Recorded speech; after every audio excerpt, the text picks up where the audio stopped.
পবিত্র কোরআনে কারিমে মহান আল্লাহ তাআলা রমজানুল মুবারকে কেন্দ্র করে বিভিন্ন আয়াতে কারিমা নাজিল করেছেন। তন্মধ্যে একটা আয়াত হচ্ছে সূরাতুল বাকারার 183 নম্বর আয়াত। মহান আল্লাহ তাআলা বলছেন, ইয়া আইয়ুহাল্লাযীনা আমানু, হে ঈমানদারগণ, কুতিবা আলাইকুমুস সিয়াম, তোমাদের উপর রমজানুল মুবারকে রোজা ফরজ করা হয়েছে। কামা কুতিবা আলাল্লাযীনা মিন ক্বাবলিকুম, ইতিপূর্বে অন্যান্য নবী রাসূলদের উম্মতের বেলায় যেই রোজা ফরজ করা হয়েছে ঠিক একই রোজা তোমাদের উপর ফরজ করা হয়েছে। সুবহানাল্লাহ। অর্থাৎ এটা নতুন কিছু নয়। অন্যান্য নবীদের উম্মতের বেলায় যেই ধরনের রোজা মহান আল্লাহ ফরজ করেছেন সেই একই সিস্টেমে একই পদ্ধতিতে মহান আল্লাহ তাআলা আমাদেরকে সেই রোজা দান করেছেন, ফরজ করেছেন। মহান আল্লাহ তাআলার একটি মাত্র উদ্দেশ্য এই রোজা ফরজ করার। এই আয়াতের শেষে আল্লাহ বলছেন, লাআল্লাকুম তাত্তাকুন, যাতে তোমরা মুত্তাকি হতে পারো, দিনদার হতে পারো, পরহেজগারিতা অবলম্বন করতে পারো। এই কারণে মহান আল্লাহ তাআলা তোমাদেরকে রহমত, মাগফিরাত, নাজাতের মাস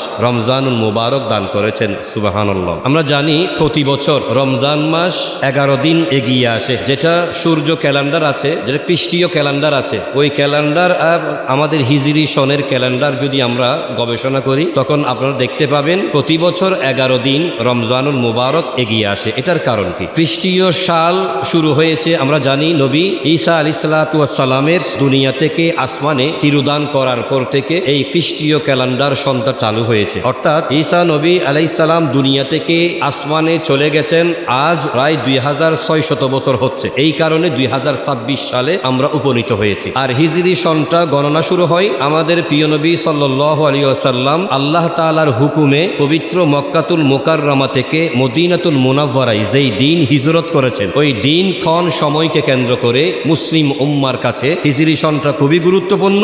এই কারণে 1447 হিজরি আজ চলমান আছে। অর্থাৎ আমাদের প্রিয় নবী সাল্লাল্লাহু আলাইহি ওয়াসাল্লাম মক্কা থেকে মদিনায় হিজরত করেছেন আজ 1447 বছর হচ্ছে। সুবহানাল্লাহ। বিজ্ঞান বলছে আমরা যেই গ্রহতে পৃথিবীতে বসবাস করছি, এই পৃথিবীটা সূর্যকে প্রদক্ষিণ করতে সময় লাগে 365 দিন। আর আমাদের পৃথিবীর সাথে একটা উপগ্রহ আছে যেটাকে চাঁদ আমরা বলে থাকি। ওই চাঁদ পৃথিবীকে প্রদক্ষিণ করতে সময় লাগে 354 দিন। তাহলে বোঝা যাচ্ছে পৃথিবী সূর্যকে প্রদক্ষিণ করতে সময় লাগে 365 দিন। তার মানে খ্রিস্টীয় ক্যালেন্ডার অনুযায়ী 365 দিনে হয় এক বছর।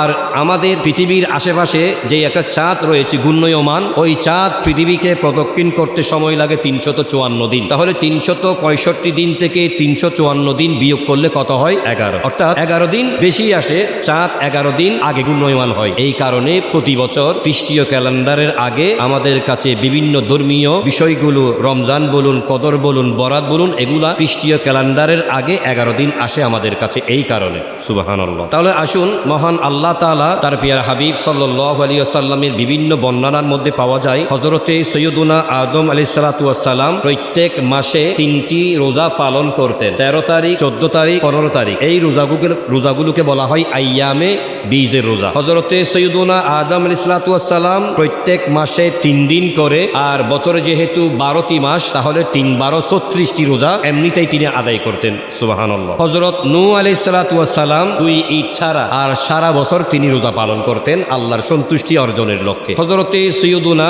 দাউদ আলাইহিসসালাতু ওয়াস সালাম, যাকে খলিফা বলা হয়, যাকে সুলতান বলা হয়, এই মহান নবী তিনি একদিন পর একদিন রোজা রাখতেন, একদিন বিশ্রাম করতেন, এরপরে আবার রোজা রাখতেন, এরপরে বিশ্রাম করতেন। এভাবেই তিনি সিয়াম সাধনা পালন করতেন। সুবহানাল্লাহ। আর মহান আল্লাহ তাআলা উম্মতে মুহাম্মদী আমরা যারা আছি, আমাদের আত্মাটাকে পরিশুদ্ধ করবার জন্য, আমাদেরকে মুত্তাকি হওয়ার জন্য পুরো 12 মাসে 30টা দিন সিয়াম সাধনা পালন করার জন্য মহান আল্লাহ তাআলা নিয়ামত হিসেবে আমাদের দান করেছেন।